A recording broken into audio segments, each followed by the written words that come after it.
Welcome back, everyone, to the Deep Dive.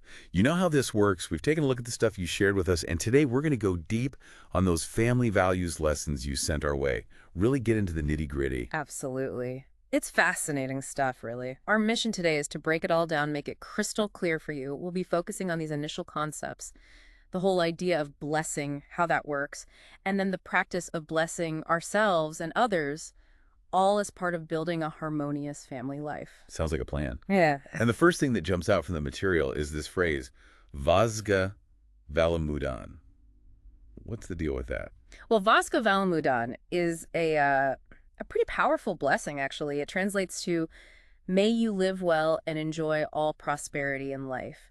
But the source we're looking at goes beyond just the words. It says it's like a powerful way to express love and genuine good intention. It's not just saying something nice, it's really meaning it. Right, and it's not just about the thought itself either. There's something about the physical act of saying it, right? Yeah, that's what I thought was so interesting. The source points out that when you say the Z sound in Vazga, you actually have to fold your tongue in a specific way and press it to the roof of your mouth. And they say this actually stimulates the pituitary and pineal glands. Oh, wow. So we're talking the master gland and some might say, the seat of the soul, the mind's eye. Exactly.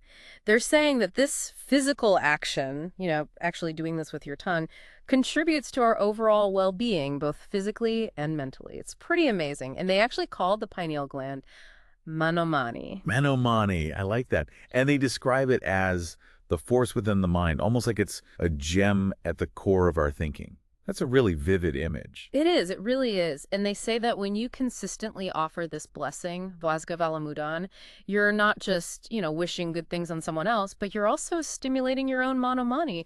And that can actually encourage those good thoughts and feelings within yourself, too. Oh, so it's kind of like a cycle Yeah. of positive energy going both ways.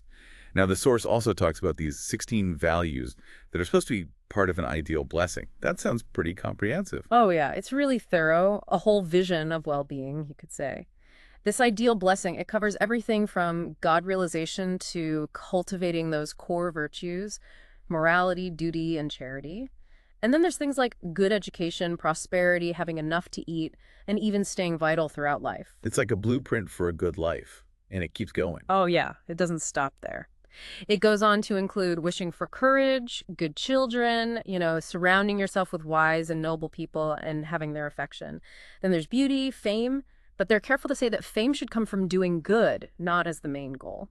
The ideal blessing also includes practicing meditation, embracing good culture, and this one might be tough for some folks responding to negativity with kindness. So yeah, it covers a lot of ground. It's really interesting that it even addresses negativity head on. Mhm. Like it specifically suggests blessing those who criticize us. Right. And the way they frame it is, well, maybe those folks just don't understand. So instead of getting all defensive, we should offer forgiveness through blessing and then, just keep living a good life, setting a good example. Almost like leading by example. Powerful stuff. Okay, so let's dig a little deeper into how powerful these blessings can actually be. The source talks about different mind frequencies and how they affect things. Can you explain that? This is where it gets really interesting. The source suggests that how effective our blessings are is directly related to our mental state. And they explain this by talking about brainwave frequencies. So you've got beta, which is like our normal waking state, when our mind is buzzing with thoughts and emotions. And then there's alpha, a more relaxed, chill state of mind. But then going even deeper, there's theta and delta. Those are associated with deep meditation, that feeling of real connection. So the deeper our mental state. The more powerful the blessing, basically.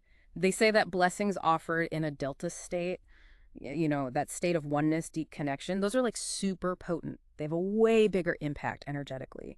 This inner peace and heightened mental state in the person giving the blessing can then ripple outward, helping to pull the receiver away from negativity. Think of it like this.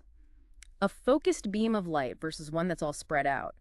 The intention behind the blessing becomes amplified by our mental state. I see. So it's not just about the words we say, but the energy behind them, how focused our intention is. And the source lists a whole bunch of benefits, right? Yeah, a whole range.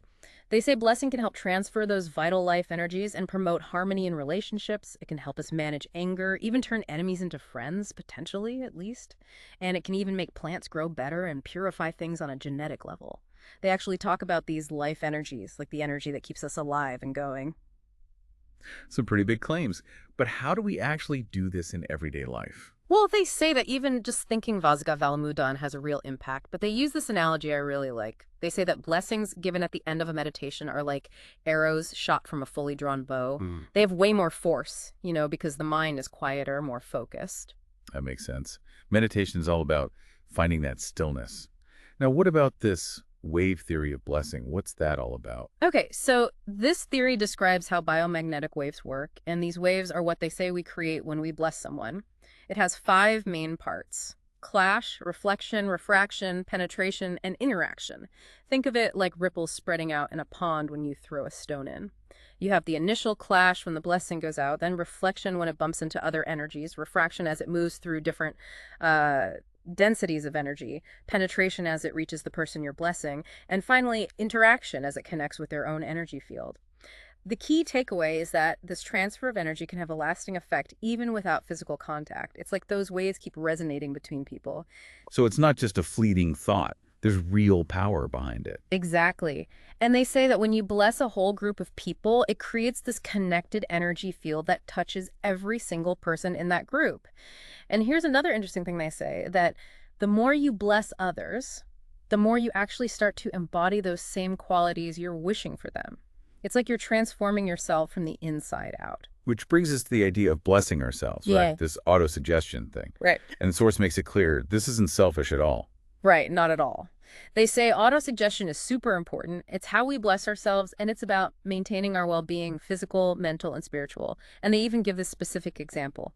By the grace of the divine, I shall enjoy good health, long life, prosperity, fame, spiritual wisdom, knowledge, ethics, and a greater sense of duty. Wow, that's a mouthful. And they say if we repeat this, what happens? The idea is that repeating this creates these deep, lasting impressions within our own life energy. And those impressions then shape our thoughts, our words, our actions. They steer us in a more positive direction. And that, in turn, leads to a healthier, more balanced body and mind. It's like we're reprogramming ourselves. Kind of, yeah. And remember, it's not about being self-absorbed. They say taking care of ourselves physically, mentally, and even financially is actually a responsibility. Because when we're strong and healthy, we can contribute more to society. We're more able to help others. Now let's break down some of those benefits mentioned in the invocation, starting with good health. They say that good health, physical and mental, is like a foundation for fulfilling our responsibilities and growing spiritually. It's essential. And what about the wish for a long life?